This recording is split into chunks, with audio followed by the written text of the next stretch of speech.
माता की।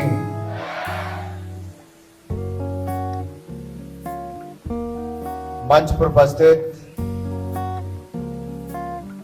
तोबा कॉलेज जालंधर के और इस सोसाइटी के प्रेसिडेंट आदरणीय श्री चंद्र मोहन जी, प्रिंसिपल आदरणीय doctor Pradeep Bhandari ji, vice president doctor Sushma Chawla ji, treasurer Shri Dhruv Mittal ji, member Shri doctor SP Gupta ji और मेंबर श्री असीम सोंदी जी, विशेष तौर पर उपस्थित इसी कॉलेज के पूर्व में विद्यार्थी रहे और पंजाब सरकार में पूर्व में कैबिनेट मिनिस्टर रहे आदरणीय मनोरंजन कालिया जी, पूर्व में मंत्री रहे आदरणीय केडी भंडारी जी, पूर्व में विधायक रहे आदरणीय सरबजीत मक्कड़ जी, युवा मोर्चा के जुझारू अध्यक्ष भाई भानु जी, उपस्थित भारतीय जनता पार्टी के सभी नेता, सभी जिला के अधिकारीगण,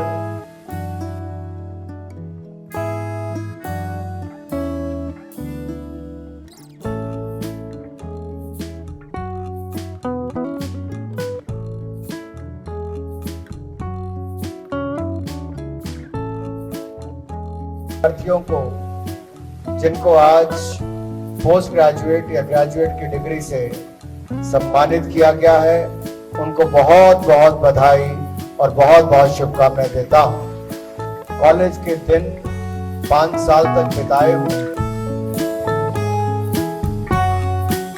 शायद कुछ स्थान ऐसे होते हैं जब आप वहां पर वापस जाओ, जहां जाने की उत्सुकता, एक्साइटमेंट आपके मन में होती है और आपको उस पल का इंतजार होता है कि कब वहां पहुंचेंगे। लेकिन जब आप वहां पहुंचो तो खुशी आपकी भावुकता में या आंखों में आंसू लाल ले आती है। शायद मेरे लिए भी वैसा ही मोमेंट था कि जब मैं अपने कॉलेज के गेट से अंदर एंटर आया तो ऐसा लगता था शायद मैं वापस 1992-94 में वापस चला गया हूं, 30 साल पहले जब इस कॉलेज में मैं पढ़ा था। जब कॉलेज आओ तब एक नया नया फ्रीडम महसूस होता है।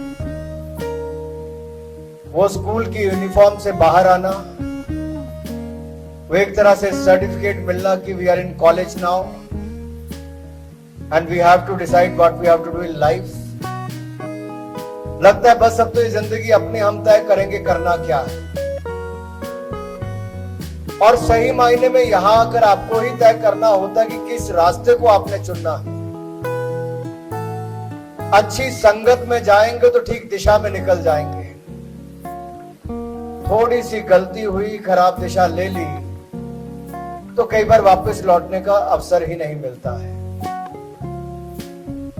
लेकिन मैं आज जब आप लोग डिग्री लेने ऊपर आ रहे थे, मैं बीच बीच में आपसे पूछ रहा था कौन क्या करता है।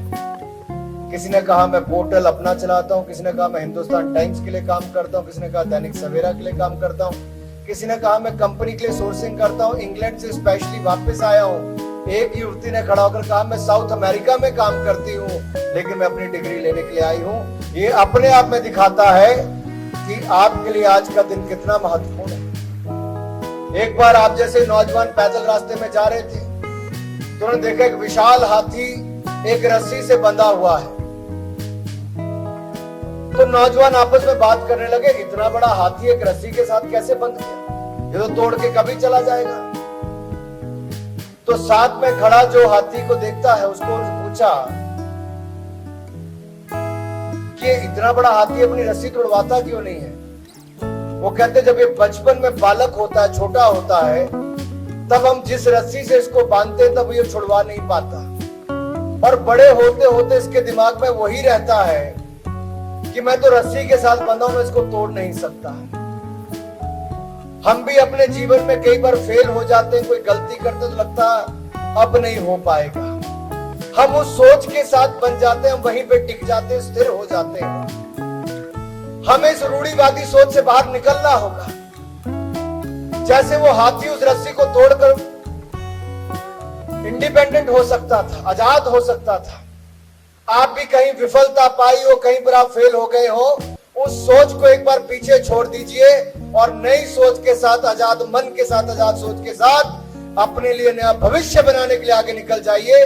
देश और दुनिया आपका इंतजार कर रही है और मुझे पूर्ण विश्वास है आप अपना योगदान देने में कहीं कमी नहीं छोड़ेंगे। लेकिन अपने लिए ही नहीं, इस देश के लिए भी जीना होगा मेरे भाई और बहन। 15 अगस्त को मोदी जी ने कहा लाल किले की प्राचीर से कि 5 प्राणों की बात कही। पहला कहा हमें गुलामी की मानसिकता से निकलना होगा, हमें गुलामी की सोच से बाहर निकलना है। दूसरा कहा अपने गौरवशाली इतिहास पर हमें गर्व करना है कि हम किस देश से आते हैं जो सोने की चिड़िया कहलाता था, जो दुनिया भर में अखंड भारत था, जिसकी तूती बोलती थी। हमें वहां पर जाना है, हमें विकसित भारत को बनाना है, ये तीसरा प्रण है। चौथा एकता और एकजुटता के साथ राष्ट्र निर्माण करना है और 5वां हर नागरिक को अपना कर्तव्य पालन करना है।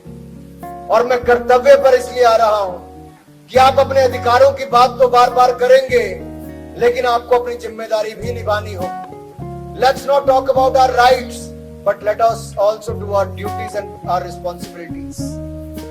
ये अगर देश तभी आगे बढ़ेगा। ये जो अमृत काल की हम बात करते हैं कि अगले 25 वर्ष में देश को किस दिशा में लेकर जाना है, आप सोचिए आज से 8 साल पहले भारत की अर्थव्यवस्था 11वें नंबर की थी, इकोनॉमी 11वें नंबर की थी।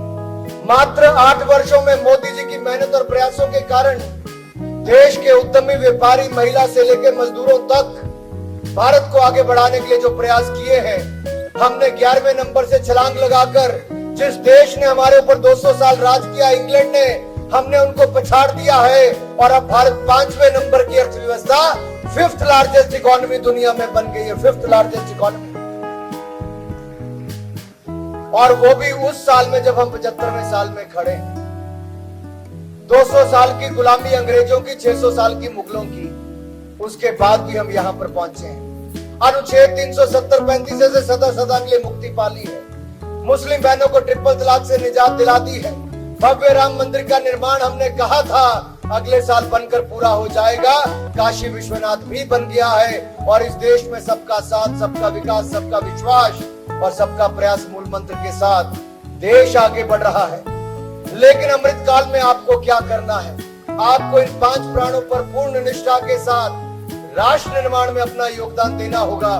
मैं विश्वास रखता हूं कि आप अपना योगदान देंगे और मुझे पूर्ण विश्वास है हम अगले 25 वर्षों में अपने भारत को जिस स्थान पर वो पहले था, जैसा हमारा देश सोने की चिड़िया था, देश महान था, हम फिर भारत को महान बनाएंगे। भारत को आगे ले जाने का हर संभव प्रयास करेंगे मेरे भाई और बहन। आप में से कौन कौन देश को आगे बढ़ाने के लिए तैयार है, अपना योगदान देने के लिए तैयार है? जिसका आधा हाथ ऊपर है, मैं समझ गया, वो आधा हाथ यानी कि वीजा लगवा के बाहर जाएगा। जिसका थोड़ा हाथ और ऊपर हो गया यानी कि उसने मन थोड़ा पक्का कर लिया है। लेकिन जिसने दृढ़ निश्चय कर लिया कि भारत को आगे बढ़ाना ही है और आपके योगदान के साथ ही आगे बढ़ेगा, तो मेरे साथ इतनी आवाज जाए कि पूरे जलंधर में गुजे, बोले भारत माता की। जिसका हाथ ऊपर नहीं हुआ इसका मतलब उसकी आवाज भी नहीं आई। तो जो कैमरे वाले मेरी तरफ कैमरा करने की बजाय कैमरा पीछे कर ले, ताकि घर वालों को पता हो जिस कॉलेज में आज 5 घंटे लगाकर आए हैं, वो अपने जीवन के अगले 25 साल देश के लिए कितने समर्पित करने वाले हैं। भारत माता की। अभी भी कईयों के हाथ खड़े नहीं हुए। किसी को मजबूरी में लगाने की जरूरत नहीं है। जिस देश में आप रहते हो और जिस कॉलेज में पढ़ते हो, इसकी 50% से ज्यादा फीस सरकार के द्वारा कॉलेज को बजट में रूप में आती है, ताकि आपके परिवार को जेब से पैसा खर्च ना करना पड़ेगा, आपको अच्छी शिक्षा मिले और साथ ही साथ आप आगे बढ़े, इसलिए आपके लिए विकास करते हैं। आपको तो केवल अपना योगदान करना है। तो बोलिए भारत माता की। थोड़ी बात ज्यादा निकली कि नहीं निकली? आप थोड़ा इतना ध्यान दीजिए कि यहां से आए, बिल्कुल फ्रॉम योर बेली। भारत माता की, भारत माता की, भारत माता की। वंदे वंदे वंदे वंदे। बहुत बहुत धन्यवाद।